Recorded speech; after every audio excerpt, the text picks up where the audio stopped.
Hello and welcome to this installment of Vox Machina. As your narrator, I'll be bringing fantastic works of fiction from the page to your eardrums. Uploads will be posted weekly, so be sure to subscribe and hit the alerts bell to be notified when new installments are available. Got a story you think deserves the Vox Machina treatment? Let me know in a comment and you might just hear it in a future episode. Thanks for listening and on with the show. Hi listeners, this episode will have some not safe for work content, so please listen at your own risk. Thanks! How to Train Your Malfoy by Fencer X. Episode 8. Harry hadn't set foot on the Malfoy lands in over 4 years, and the fact that it hadn't been longer was a crying shame. But here he was, even more heavily glamoured than before and with wand at the ready, because this was where Mimsy had apparently hidden Malfoy's pensive. The manor had absolutely gone to pot, somehow even more dark and dreary now than it had been in its heyday. It was evident that no one had taken up residence in the time since Voldemort had laid claim to it, and the greenery had grown wild, vines snaking up walls and through broken windows, and tree roots upsetting the carefully paved walkways that wound around the manor grounds. It looked like it had lain fallow for 40 years instead of just 4. But Harry was not here for the manor. He wasn't here for the gardens or greenhouses or even what was evidently a regulation-sized Quidditch pitch around the back. No, today he was here to find the Malfoy family mausoleum. He had to admit it had been a pretty good hiding place. No one was likely to just happen upon a pensive hidden within, and sheer superstition would make most hesitate to disturb the contents, even if they were looking for something. Harry didn't really want to be poking around inside himself, but he had a mission, and if all went well, Malfoy might be back to himself within the hour even. Even without Mimsy's directions, Harry probably wouldn't have had too difficult a time finding the mausoleum, as it was a rather grand structure and not easily missed. Situated at the east end of the sprawling but overgrown gardens, it sported a marble facade with tall Ionic columns supporting a decorative frieze that wound around the building. An iron gate flanked on either side by a pair of dragon statues carved from limestone was its occupants' only protection these days, the wards having long failed, and with a quiet alohomora, Harry found his way inside. The air hung heavy and close, thick with dust and the stench of long-gone decay. Most of the tombs he passed housed Malfoys from decades, even centuries past, and he had walked some way before the light of his wand illuminated the final resting places of Narcissa and Lucius Malfoy. It was nice, he supposed, that Malfoy's dad had been allowed to be entombed here in the family plot, instead of being relegated to the little potter's field near Azkaban that most inmates eventually found their way to. He shivered as he passed Malfoy's parents' crypt, feeling like the stone busts bearing their likenesses were watching him, and then realized that they were, their cold, dead eyes of stone tracking Harry as he moved through the space, scanning for the crypt he was meant to be looking for. Blessedly, they didn't seem able to speak, like paintings, and he'd never been more grateful for a lack of such magic in his life. He didn't know what he might say if they asked after Malfoy. He found the crypt Mimsy had pointed him towards at the very back of the structure, a single bricked-in niche that bore a plaque reading, "Faithful to the bitter end," the final resting place of all Malfoy house elves. Harry grimaced at the epitaph, quickly casting a Defendo and pausing after a loud crack rent the air, listening out for anyone who might have heard it. When all seemed well, he dug out the pieces of stone until he uncovered the massive urn in which the ashes of all elves who had served the family for dozens of generations had been interred. "Sorry for the disturbance. I'll put you back just as soon as I've finished my business here." He then carefully levitated the urn onto a handsome sarcophagus taking up most of the centre of the room. Armand Malfoy died 1068, and peered further into the niche. And there it was. Easily mistaken for another urn, but fashioned not from ceramic or marble, but instead a granite-like substance that seemed to glitter in Harry's wand light.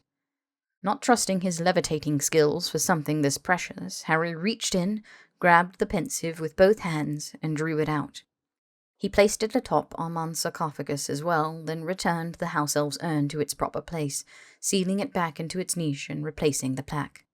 Macabre though it struck him to be, it was not his place to disturb the rest of these dead. With a bracing breath, he turned back to the pensive. Taking it in now, he could see it was a plain thing, lacking the inlaid precious gemstones and gaudy inscriptions he'd seen decorate such items advertised in Owl Order magazines. But when he removed the lid, he was met with the familiar sight of the swirling, liquid but not quite substance within, threads of memories visible as glowing silver strands. These were Draco's memories, and soon they would be Malfoy's too. Something within this soup of recollection had been too terrible, or else too important, for Draco to keep locked inside his mind. He'd done all he could to rid himself of these thoughts. Ideas, as Hermione told it, were impossible to destroy once they'd been born, so this was probably the next best way to ensure no one could get hold of them and use them against you. What, Harry wondered, had been so bad about them that Draco had gone to such drastic lengths to hide them? What had he not wanted to remember so badly he'd risked his and his house elf's lives to be rid of them? It would be so easy to just take a peek. And really Harry ought to, shouldn't he? What if it was dangerous for Malfoy to have these memories back? What if Voldemort had somehow placed some sort of magical time bomb within Malfoy's mind, and once he had these memories restored, it might go off? Sure, he'd never heard of anything like that, but what if? Or they could be evidence of a crime that Draco had been trying to cover up. It wouldn't be the first time Harry had been right about his sinister ulterior motives, now would it? That decided it. He would only dip into the memories for a few moments, yes, just long enough to divine why Draco had relieved himself of them in the first place, and then he'd retreat. It was an invasion of privacy, true, but Malfoy's life, or at least his quality of life, hung in the balance, and Harry just had to be sure they weren't about to rush headlong into an aftershock of the last Wizarding War. Malfoy had been locked up in the Department of Mysteries for a reason, after all. What if it hadn't just been a bit of belated revenge on account of him being a Death Eater? He had to know. He just had to. And so, with both hands braced on the side of the bowl, he took a deep breath and pitched forward, falling down and down and down. When his legs hit solid ground, it was dark.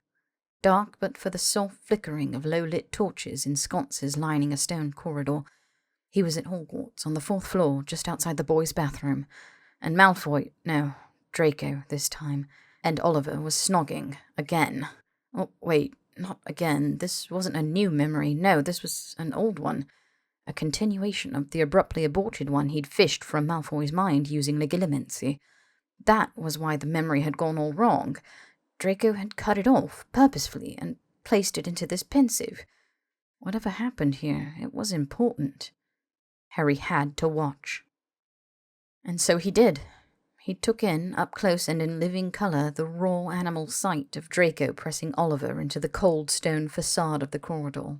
Oliver drinking him down, swallowing all the little sounds that Draco made. He played with the front of Draco's robes with expertly nimble fingers, peeling the panels apart and setting to work on Draco's belt next. The only sounds filling the empty corridor were panting gasps and the soft rustle of clothing and the sharp tinkle of the belt hasp coming unlatched, followed by the pop of smooth metal buttons. Oliver slid a hand into Draco's open fly and Draco seized, lips drawing back to reveal a toothy grin. "Awfully forward of you. I'm a man of few words." Oliver's arm flexed and Draco gave a keening grunt. "Actions speak louder, didn't you know?" "Well, if we're going to be making much noise, perhaps we should repair to more private accommodations." Draco then grabbed Oliver by the front of his robes and dragged him bodily into the bathroom, wordlessly locking the door behind them with a sharp whip of his wand. Distantly, Harry was aware that he didn't need to look, didn't have to stand here like a pervert watching them take their pleasure, but he couldn't stop, not now. The sight of them disrobing, hair in disarray and lips flushed as they pulled apart only to slam back together again with even more fervour than before, was absolutely mesmerizing. He understood even more intimately now how Draco had felt when Harry had spoken Parseltongue at him. It held him, and it would not let him go. And more so, he could feel it all. This was Draco's memory, and now it was Harry's too. He felt the thrill of knowing that there was a not insignificant chance some other prefect might come along on their rounds and find them. He felt the tightening of his midsection as excitement and arousal began to pool just behind his navel. He felt the urge to press himself up against Oliver's backside and rut with abandon until that heady, carnal drive within him was finally satisfied. The latter of these feelings shortly grew too strong to ignore, and Draco grabbed Oliver by the shoulder and shoved him around, pressing him against one of the sinks and forcing his head down, such that all he could see in the mirror was himself, shirt hanging open and strands of blonde hair falling from their careful coiffure, arched over some nameless, faceless someone. He buried his fingers in Oliver's hair, holding him down with one hand while the other reached around to unfasten his trousers. A fresh spear of arousal struck Harry in the chest. God, he hadn't gotten off in a long, long while, not with Malfoy around, and sure it was Draco and some random Ravenclaw he was peeping on, but there was something undeniably human about them. He could feel them, feel Draco at least, in this moment, and it was him, knowing what he wanted and taking it, ravishing it, and being wanted equally ardently in return. Oliver pressed back eagerly against Draco's crotch, and Draco tightened his grip. "You'll stay right where I've put you. You may get your way in the day-to-day, but just now, I think you'll take your cues from me." "Yes, sir, Prefect Malfoy," Oliver snickered, and Draco gave him a little shake. "And no speaking, I think, unless it's to shout what an amazing fuck I am. On which note..." He whipped out his wand once more, casting a belated silencio. "Much better."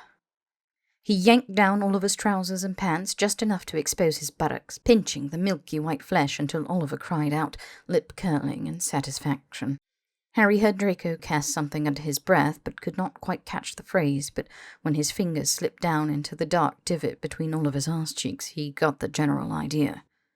Draco leaned over Oliver's back until his lips were right by Oliver's ears, and he whispered in a vicious hiss, "Got you right where you were always meant to be, in every sense of the word.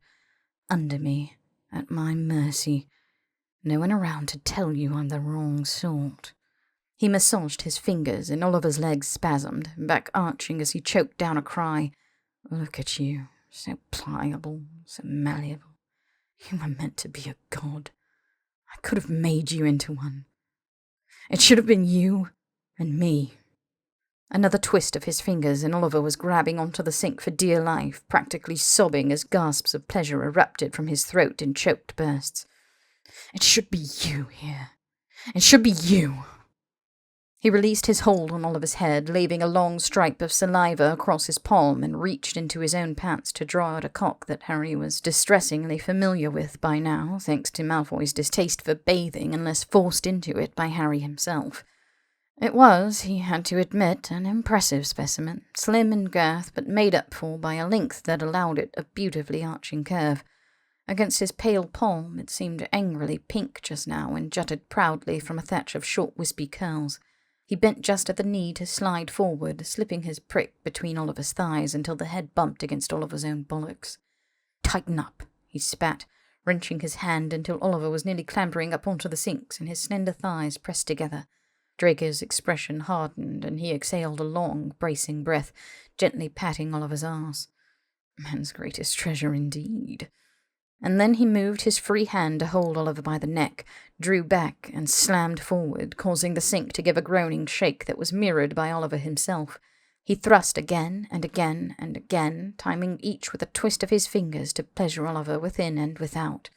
Harry watched them in a mixture of horror and confusion and bone-deep arousal. Draco's cries of, "It should be you here! It should be you!"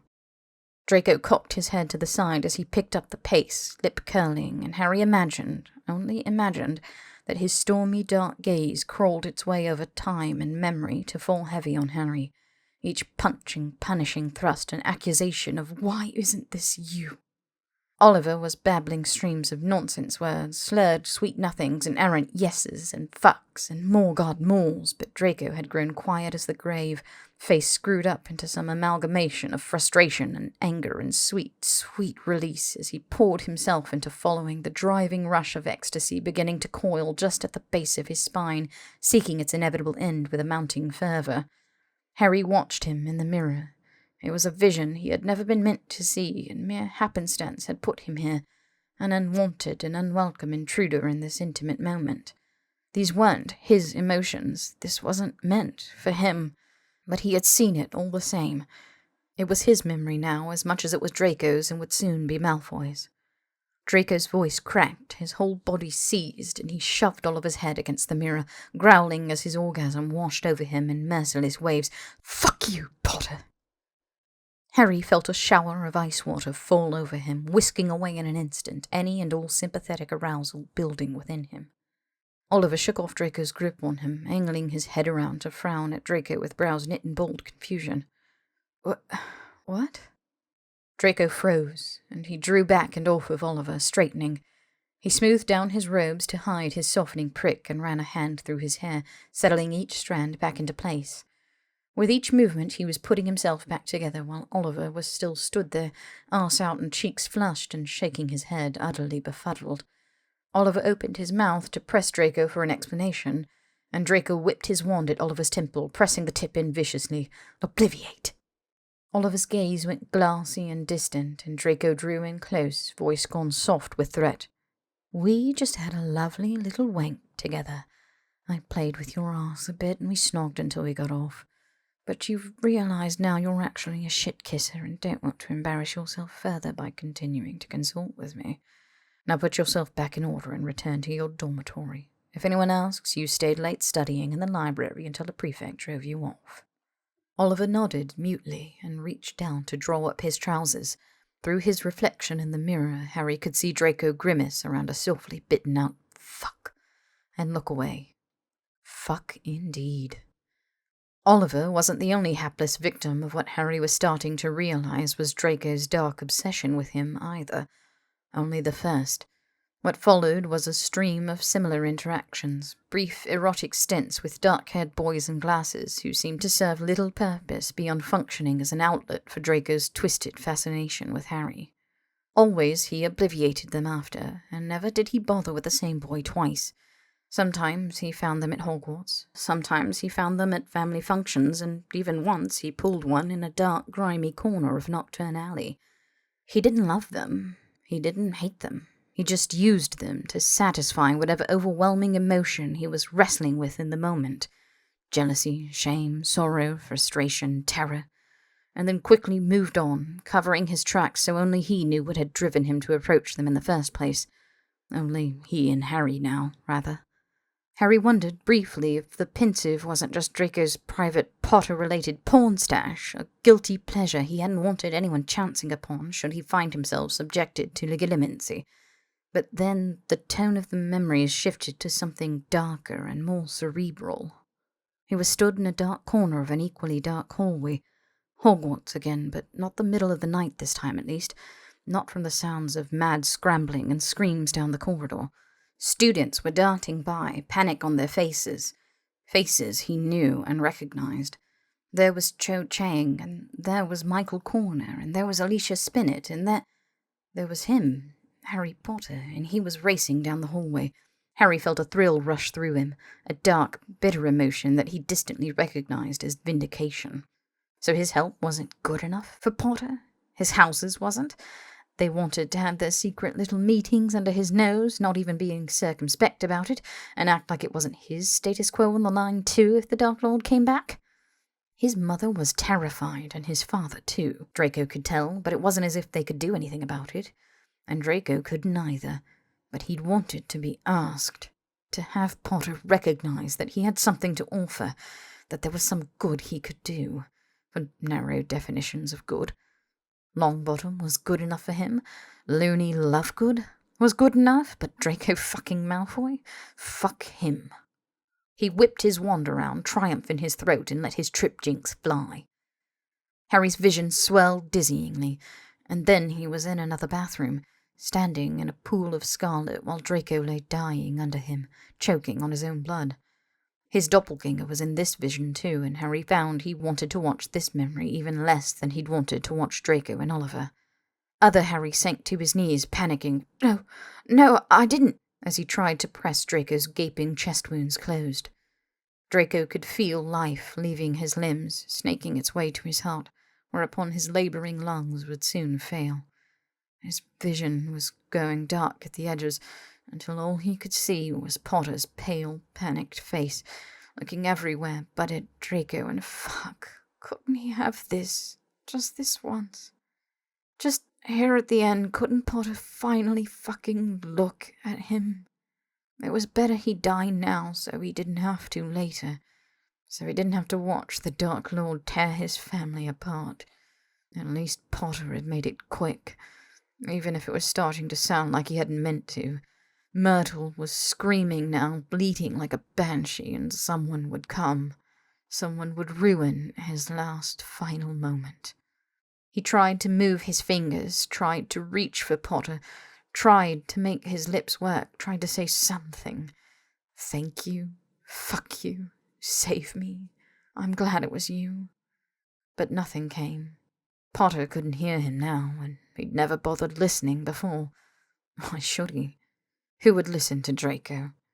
If you wanted people to listen to you, you generally had to say things worth hearing. You couldn't build up walls around yourself and complain when people didn't try to knock them down.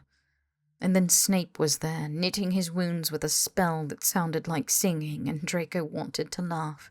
He couldn't even die the way he wanted. Of course he couldn't have Potter. Harry was jerked violently into another memory, and he'd been here before. In memory, at least. It was Draco's room in Malfoy Manor, and through the maelstrom of emotions racking his body right now, one stood out among the others. Panic. The Dark Lord was coming. He was on his way, streaking through the night at this very moment, and he would be here in minutes, perhaps even seconds. His fury would be unimaginable, but Draco couldn't help trying to imagine it anyway. He would want someone to blame for Harry Potter escaping them, and he would torture everyone in the manor until he found an answer that suited him. Not the truth, necessarily. The Dark Lord did not deal in petty truths, not anymore, but he would find someone to blame, someone to take his righteous anger out on, and that someone, he was certain, would be Draco. He would order Draco to stand before him, or perhaps put him on his knees, and he would peer into Draco's soul and see the ugly truth. That his fealty could never be the Dark Lord's, for it had already been stolen by Potter years ago. He had fought it, had told himself he'd never wanted it, had done all he could to tear Potter down and beat him into a shape Draco might finally recognize wasn't worth this sick obsession. But in the end, it always came back to him. Harry Potter was, and ever would be, an irrevocable part of Draco Malfoy's identity. A comparison, a contrast, his pole star and his death knell. He hated Potter. Gods, he hated him. Hated his stupid hair and lopsided grin. Hated how easy it was to be friends with him, except when it mattered. Hated he couldn't see Draco's worth. Hated he wouldn't listen to him. Hated that he saved everyone. Everyone, except Draco. Hated he didn't even try. The Dark Lord would see his hatred, see how deep and dark it ran, and recognize that it was something else entirely.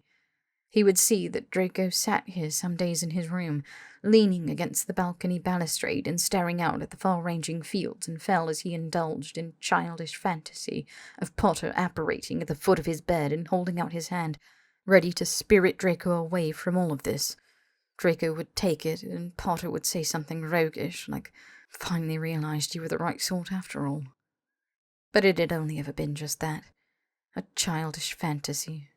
Deserting would have been his parents' death sentence. And then Potter had actually shown up, features mutated nearly beyond recognition, but not so much that Draco couldn't see him. Couldn't see his maker. Couldn't see his would-be savior underneath the malformed magic.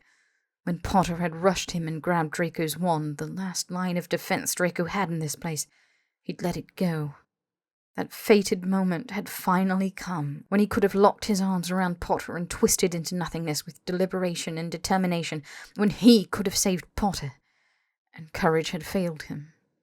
He'd taken the coward's way out, and now he and probably his parents were going to pay for it. But he was a Slytherin. He refused to sit here and weep over the lot he'd been given when there was still breath in his body. Potter would not, could not, save him. So Draco would have to do it himself. This desperate want for Potter had brought him nothing but misery, and the moment the Dark Lord peered into his mind, he would be bowled over by Draco's wretched feelings. He would rid himself of them, rip these thoughts and desires from his very mind, and hide them away somewhere the Dark Lord couldn't root them out. He would find Draco an empty husk, nothing Potter-shaped about him at all. He drew his wand, his mother's really, but his for now, until Potter deigned to return his to him, if either of them even survived this war. A tiny part of him was glad that Potter would carry a little piece of Draco around with him now, the closest he could have reasonably come to the rescue he'd longed for. That was the first memory he removed. And then he removed Oliver Fontaine and the Bulgarian minister's son at the Christmas gala the previous year, and the boy who'd been stocking crates in the back room of Maltpeppers. He removed every idle thought that sprang to mind when he said Harry Potter, until all that was left was quiet, seething anger and a bitter bile that stung his throat. Mimsy sealed the pensive, vanishing with a crack to parts unknown, and leaving Draco alone in the quiet darkness, waiting for the Dark Lord to arrive with only a crumpled piece of parchment that read, "You're better off without it," to comfort him. Harry hauled himself from the swirling milieu of memories with a heaving gasp, stumbling backwards and cracking his head painfully against a heavy vase that held a bouquet of dead, dried flowers. His vision swam, and he sat there on the cold marble floor for several long moments, struggling to reorientate himself. He was Harry Potter, not Draco Malfoy, and he had broken into the Malfoy family mausoleum, seeking a pensive he'd been certain would be the key to restoring Malfoy's shattered mind. The jury was still out on whether or not he'd been successful. Fuck. Oh, fuck. Malfoy was in love with him. Or something approaching it. In lust, at least, definitely. It really wasn't imprinting. It wasn't even something as prim and proper as courting. It was the dregs of whatever feelings Draco had had for Harry, still clinging on despite so many formative memories having been cast out. God, Draco had been absolutely horrible. To Harry, to Harry's friends, to people who in no way deserved his ire simply because he was too emotionally constipated to be able to pass his feelings in a healthy manner. Sure, Harry was probably the last person on earth who ought to be judging someone for that sort of thing, but still, who acted like that with someone they supposedly liked? If you could even call it liking Harry. Draco at least seemed to understand that there were no simple words like or love to accurately label whatever twisted feelings he had for Harry. He'd been horrible. So horrible. Cruel and malicious and vindictive. And Harry had let him. He'd accepted from day one that Draco Malfoy was the wrong sort. Couldn't be saved, couldn't be redeemed. So he hadn't even tried. All Draco had wanted was for Harry to think him worth the effort, and sure it would have been a lot of effort, but that was kind of the point, wasn't it? He'd been a spoilt little brat, used to getting his way, so Harry had written him off and never looked back. But Harry wasn't the same person now that he'd been at 11, so why should Draco Malfoy still be the same too? Why should he have been the same at 13, at 15, at 22? His mind drifted back to demonstrating to Malfoy the proper wand movements for a Patronus, the delight on his features when he'd managed even the tiniest sparks, the way he'd leaned into Harry's space, focused wholly on Harry and on Harry alone. And then he thought of Draco, waiting in that dark culvert for Harry to rush by, resentful and bitter and convinced that if he wanted Harry's attention he had to demand it in the very lowest, meanest way possible, because Harry would never willingly give it to him. How different might things have been had Draco been inside the room of requirement in that moment, instead of stuck on the outside.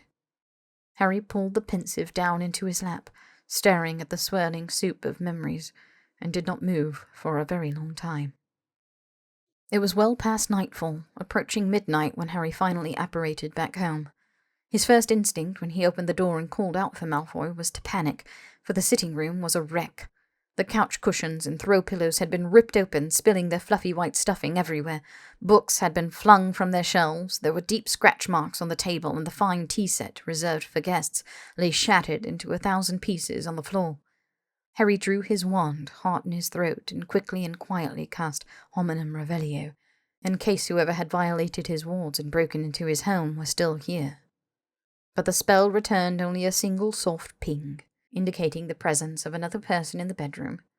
Uncertain if this was Malfoy or someone far less welcome, Harry crept down the hallway, berating himself for not having the forethought to bring along his invisibility cloak. It had been quite some time since he'd had cause to sneak about, but there were some skills it just wasn't wise to let grow rusty when your name was Harry Potter and you were harbouring a fugitive. The bedroom door was ajar, and Harry held his breath, easing it open from afar with a soft "Aberto." He sagged against the door jamb when he saw who was responsible for the state of the cottage. There was Malfoy, curled into a tight ball and nesting in a pile of Harry's clothes. He at first seemed to be dozing, but at Harry's appearance he immediately shot to attention, crawling across the bed and rushing Harry with preternatural speed. Harry panicked, fearing he'd been mistaken for an intruder and was about to find himself in the same state as the throw pillows, but Malfoy only wrapped his arms around Harry's neck and squeezed tight, burying his face in the crook of Harry's neck and breathing deeply. Harry took a beat and then began patting Malfoy's back gamely, sighing. It seemed all the chaos had only been the result of Malfoy being worried, driven practically mad with how long Harry had been gone, evidently, and taking it out on the cottage. Harry supposed he ought to be grateful he hadn't ruined the bones of the place. Pillowcases and tea sets could be mended easily enough. Putting a whole house back together was a sight more difficult. And, in all fairness, he hadn't left the premises, it seemed, just like Harry had asked. "It's all right. I'm back. I'm sorry I was away for so long. I won't do it again." "Harry," was the burbled reply, muffled by his shirt. "I did tell you I'd be back, didn't I? When have I ever lied to you?" "Harry." "Well, that was what we call a white lie. And you can't tell me you genuinely thought I'd only make you take a bath once and never again. You're a Slytherin. You lot are supposed to be reasonably clever." Malfoy breathed him in deep, the rush of breath over the sensitive skin at the spot where Harry's neck blended into his shoulder tickling. "Harry," Malfoy whined, and then he was backing Harry up against the bedroom wall, and Harry's heart skipped an uncomfortable beat, suddenly reminded of Draco and Oliver in the fourth-floor bathroom. He carefully but firmly disentangled them, head bowed so he wasn't looking Malfoy in the eye. He placed his hands on Malfoy's shoulders and gave a companionable squeeze. "It's been a long day. Why don't we just call it, and you can help me clean up your mess in the morning, yeah?" He didn't wait for the responding Harry, only brushed past Malfoy to begin dismantling the nest he'd made of Harry's clothes so he could put this day behind him. With the covers drawn, he could feel Malfoy sidling up as close behind Harry as he was generally allowed, testament to how shaken he still was by Harry's long absence. Clearly, some part of him was still terrified of Harry rejecting him, abandoning him, and mere proximity would not assuage these fears. But Harry wasn't really prepared to offer anything more, not just now, so he rolled over, facing Malfoy this time, and told him, "Close your eyes. I'm here. I'm not going anywhere, I promise." Malfoy seemed to search his face, and, evidently satisfied with what he found, he did close his eyes. Harry reached for his wand, prepared to snuff the lights altogether, and then decided to keep them low, just in case Malfoy, like Draco, was still a little bit afraid of the dark.